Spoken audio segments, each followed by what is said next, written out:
I'm going to show you how to animate a cartoon using your voice by going to Adobe Express within Clever. So once I open it up, a lot of times you'll see the tool up here in the banner. If not, I think you could search for it at the top, but I'm going to click Animate Your Voice. And this is embedded also in other projects. When you want to insert a video, you have the option of doing this within a project. So anyway, there's a few tabs here: character, background, and size. So you could choose what you want. Maybe if you're making this like a video style, you might choose landscape. So yeah, and you could also select here different aspect ratios. Yeah, you can have it transparent. Maybe you want to add this to a different background, or you could choose a background here. You could filter to look at different types of backgrounds. So for example, here he's in the arcade, and then I'll choose exactly which character I want. And there's different kinds of like characters, but there's also a mouth option. So you could just animate a mouth and like make the background clear and then add it to another picture, like another character. So that's cool that they have that option. All right, so I'm gonna go ahead and pick something. I'll pick this unicorn, and then you can drag the little circles to make it bigger, or you can drag it around to move it, right? And so basically what's going to happen here is once we record, it's going to move its mouth. So we're using AI to give it movement.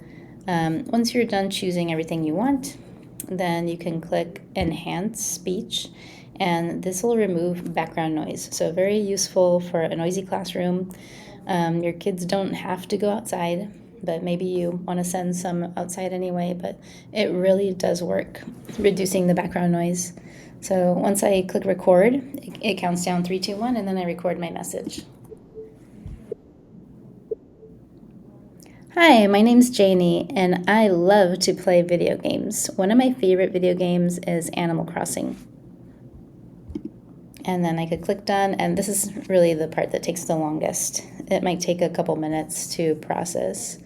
All right, so now that it's done, I see that I have a download button and an open in editor.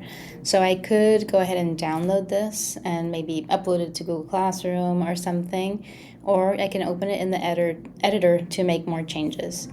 When I mouse over it, I see that there's a play button, so I could play and listen to it. Let me just show you what the editor looks like. So if I open the editor, this will save the project to my Adobe account. I don't think it saves it if you don't open in the editor. At this point, you could add more things. You could add more scenes. So maybe I could add another scene, a blank scene, and then I could make another recording. So I'll show you what I was talking about. So if I go to Media and go to Video, then I can animate another character. So maybe I this time want to be this cloud, and I want to pick a different background and make a whole nother recording and add it there. So I could keep extending my video. It could be two characters having a conversation, for example. Maybe it's like a group project and everybody takes a turn and they're all in the same video. So a lot of options. And I won't show it, but you have this huge toolbar here where you could add text if you like. So if I go back to this one, I could add some text maybe about what I'm talking about.